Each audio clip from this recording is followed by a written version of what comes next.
Salut la famille, moi c'est Aaron Sony Capeta. Je suis de retour après un long moment de répit. Et pourquoi je suis de retour? C'est pour partager avec vous quelques minutes. Non pas seulement quelques minutes, mais aussi partager quelques idées.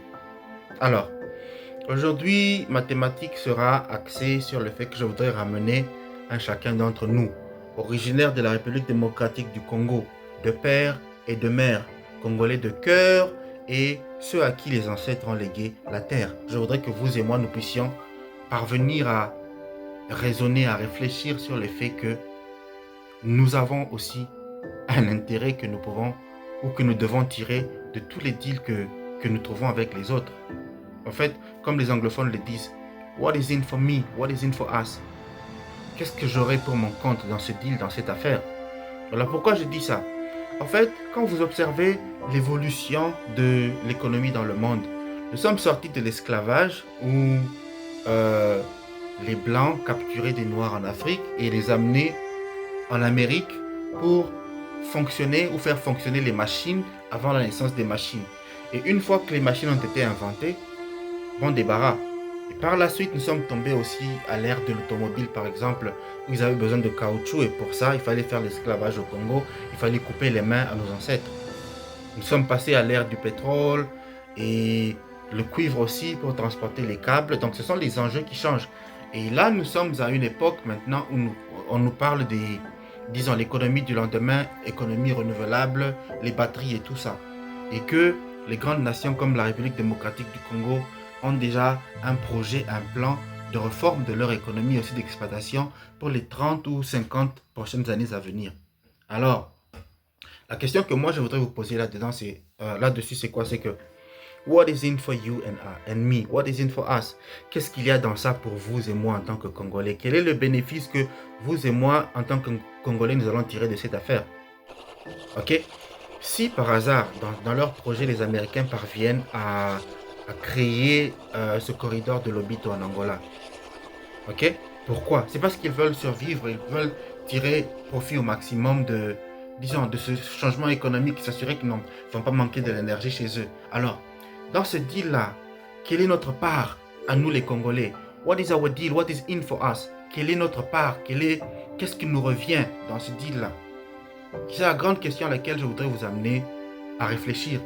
J'ai suivi des éminences congolaises qui ont parlé de les bénéfices pour une économie à pouvoir trouver des financements et c'est conditionné par le fait de l'évacuation. Si c'est facile à évacuer les ressources et qu'on sort, blablabla, machin, machin, tout ça, ça pourra faire à ce que les investisseurs viennent en République démocratique du Congo.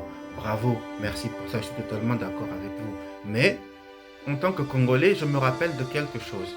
Ok? La République démocratique du Congo d'où nous sortons, elle a été créée par la Belgique. Et la Belgique s'était assurée qu'ils avaient leur propre écosystème.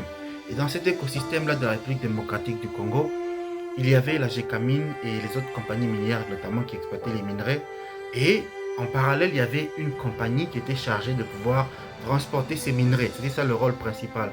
Transporter les minerais du centre d'exploitation jusqu'au port, au port ou aux frontières d'évacuation.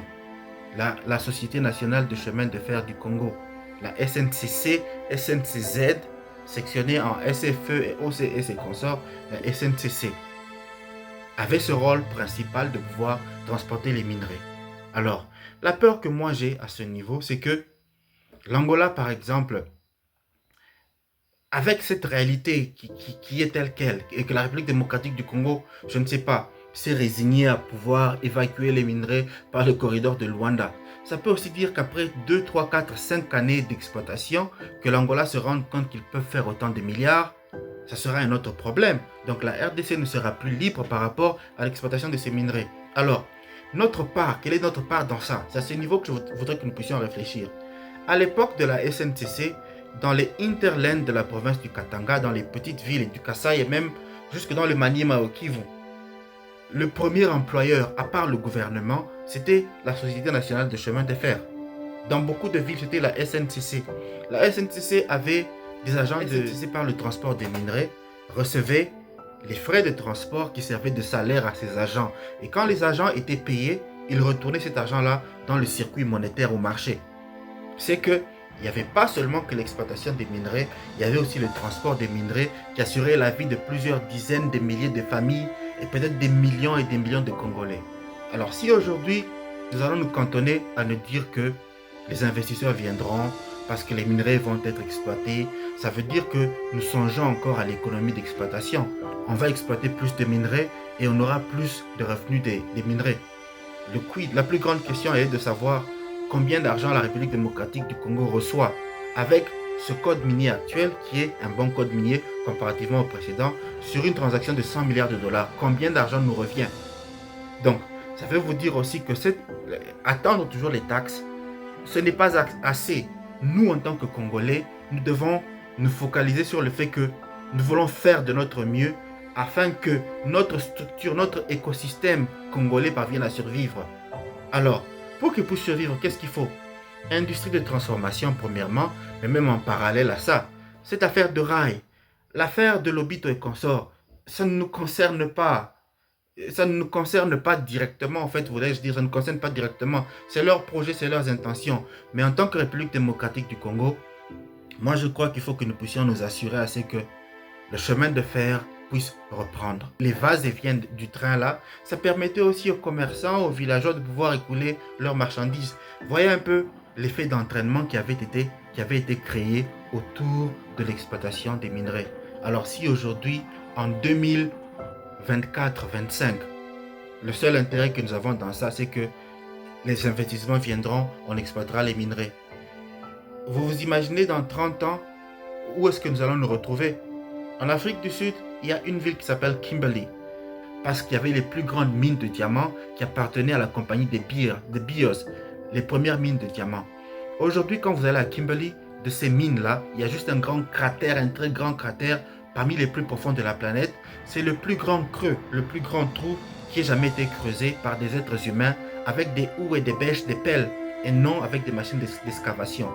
En 20 ans, 30 ans, nous risquons de nous retrouver sans cobalt et sans je ne sais quoi, et la population congolaise sera toujours paupérisée dans la misère. Intellectuels congolais, avocats congolais, magistrats congolais, essayez de voir, essayez de réfléchir dans quelle mesure nous pouvons tirer au maximum les bénéfices de cette opportunité que nous avons. Dans les 30 années à venir, nous devons léguer quelque chose à nos enfants. Dans les 30 années à venir, il faut qu'on puisse dire que le cobalt, le coltan a été exploité, la population vivait dans la misère, il n'y avait pas d'école à ces endroits, il n'y avait pas d'eau, mais voilà qui a été érigé tel ou tel endroit, il y a de l'asphalte, même si les minerais est fini, nous sommes parvenus à changer, à améliorer la vie des populations. Donc c'est ce que j'avais à partager avec vous aujourd'hui. Merci beaucoup et catch you later, God bless you.